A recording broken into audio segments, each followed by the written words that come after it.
নেতৃবৃন্দের সাথে মতবিনিময় সভার সভাপতি, ইসলামী আন্দোলন বাংলাদেশের সংগ্রামী মহাসচিব হাফেজ মাওলানা অধ্যক্ষ ইউনুস আহমদ, প্রধান অতিথি হিসেবে উপস্থিত আছেন ইসলামী আন্দোলন বাংলাদেশের সিনিয়র নায়েব আমির সৈয়দ মুফতি ফয়জুল করিম, সাইদের চরমনাই সহ অন্যান্য নেতৃবৃন্দ, সাংবাদিক বন্ধুগণ। অনেকে প্রশ্ন করে যে ৭১ সনের নির্মমতা মারাত্মক না ২৪ সনের? আপনাদের কি খেয়াল? কারণ ৭১ সনে আমাদেরকে কারা মেরেছে? পাকিস্তানিরা। ওরা আমাদের বেতন খাইতো না। বর্তমানে যারা আমাদেরকে মেরেছে এরা আমাদের পয়সা দিয়ে, ট্যাক্সের পয়সা দিয়ে আমাদেরকে গুলি করেছে।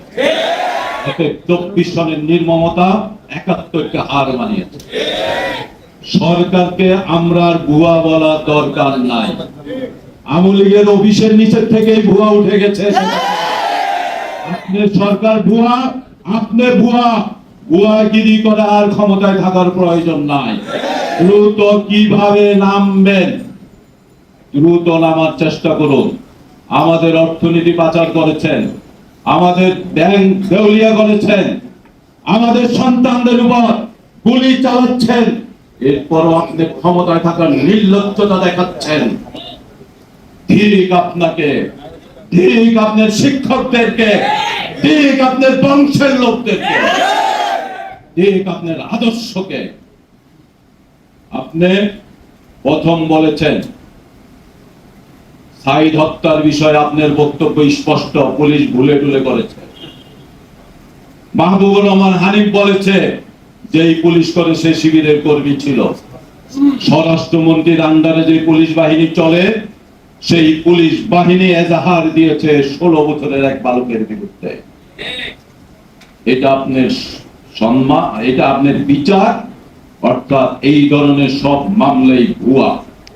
আওয়ামী সরকার যেরকম ভুয়া, বর্তমানে সব মামলা ভুয়া। খুনিকে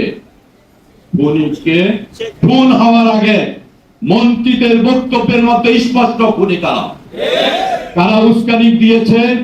আওয়ামী লীগের সাধারণ সম্পাদক বলেছে দেখা আমারও গুলি করতে হবে। আওয়ামী লীগের সাধারণ সম্পাদক বেআইনি ভাবে গুলি করার নির্দেশ দিলেন। তার যে মন্ত্রী হিসাবে শপথ গ্রহণ করেছে রাষ্ট্রবিরোধী বক্তব্যের মাধ্যমে, সেই শপথ কি আর থাকে? তাহলে সেই আবার কিভাবে থাকে? প্রধানমন্ত্রী জিজ্ঞাসা করে আমি কেন পদত্যাগ করব? অনেকগুলো কারণ আছে পদত্যাগ করা। তার মধ্যে একটি কারণ হলো আপনার সরকার খুনি সরকার, এই জন্য আপনাকে পদত্যাগ করতে হবে। এই তদন্ত নিরপেক্ষ হওয়ার জন্য, তদন্ত নিরপেক্ষ হওয়ার জন্য পুলিশ বাহিনী যেহেতু গুলি করেছে, যারা গুলি করেছে আওয়ামী সন্ত্রাসীরা, অতএব আপনি পুলিশ বাহিনী আওয়ামী সন্ত্রাসীদের সর্দার।